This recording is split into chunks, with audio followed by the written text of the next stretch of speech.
Why did the emperor who burned books spare farming and medicine? In 213 BC, he ordered private copies of the classics to be seized, along with the writings of rival schools. But farming books could stay, medical books could stay, books on divination could stay. 1 year later, more than 460 people were buried at Xianyang. So this cannot be explained as simple hatred of scholars. What he truly wanted to burn, was it books or the right to explain the empire differently? In this episode, we follow 3 questions. Why could practical knowledge remain? Why did older explanations become dangerous? And when only one answer remains, who can still correct the system? The first version of this story is simple. Qin Shi Huang hated books, hated scholars, and ordered the empire to burn knowledge. It is memorable, but it is too simple to explain what actually happened. The order recorded in the Shiji did not demand that every text disappear. Books on farming, medicine, and divination were treated as exceptions. The Qin state also preserved its own official records. That creates our first question. If the emperor simply hated knowledge, why preserve practical knowledge? The more precise answer is that Qin was not trying to eliminate information of every kind. It was trying to control the political use of information. The dangerous books were those that allowed people to discuss the classics, remember earlier states, and compare ancient standards with present policies. A farming manual can make a harvest better. A historical argument can make a subject ask whether the ruler's present order is legitimate. That is the line Qin wanted to draw. Knowledge that improves production could remain. Knowledge that supplied a competing political memory had to be restricted. The point was not an empty library. The point was a public world in which fewer people could cite a different answer.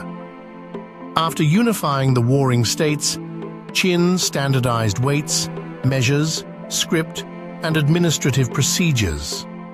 Those reforms solved real problems. An empire cannot easily function if every region uses a different standard for distance, writing, or taxation. But material standardization and intellectual standardization are not the same thing. One tells a cart how wide a road is. The other tells people which memories are allowed to explain why the road belongs to the empire. That is why the burning of books is more than a story about fire. It is a story about narrowing the number of narratives available to ordinary people. A book is not dangerous merely because it contains facts. It becomes dangerous when it lets someone connect the present to a different past.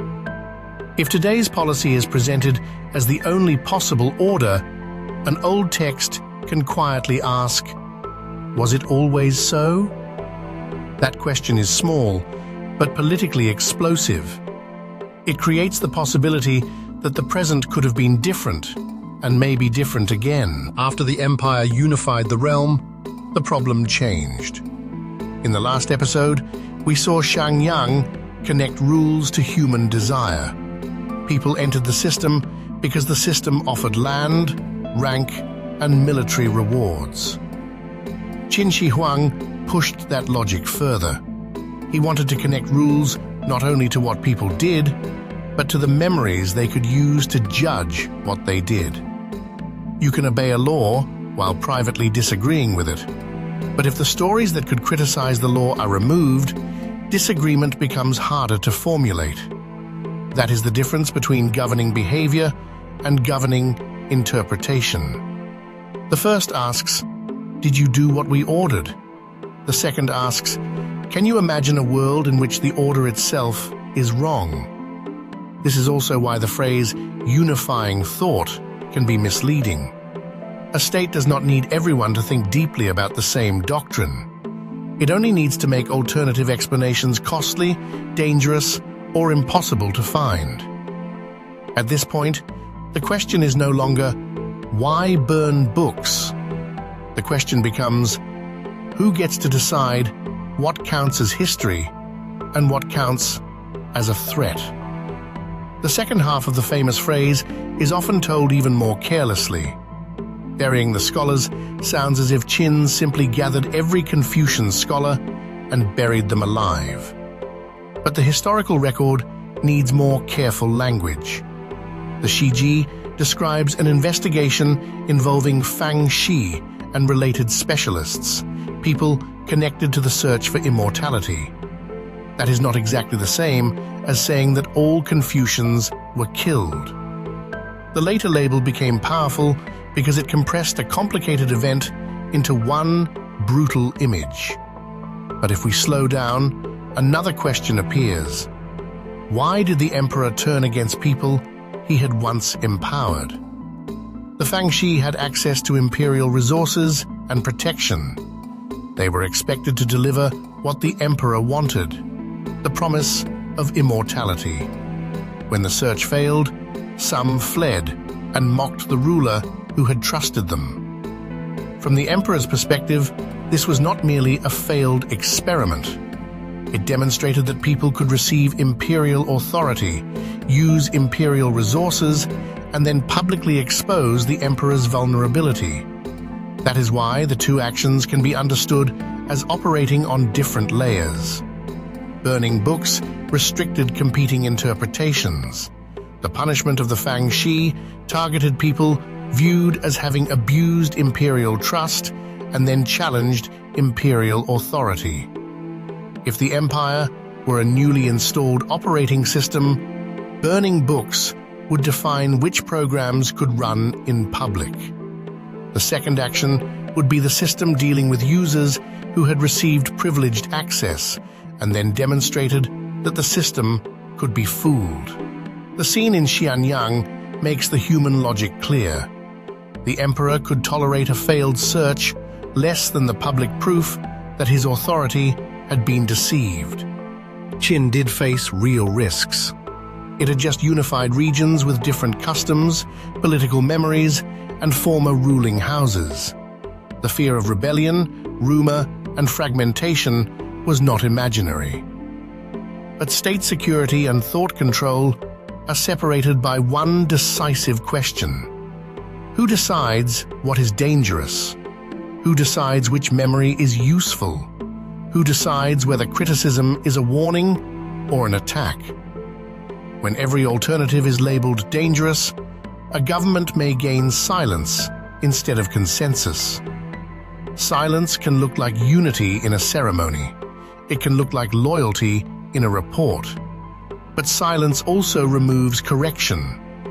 If everyone learns to nod, who can tell the emperor that the road is wrong?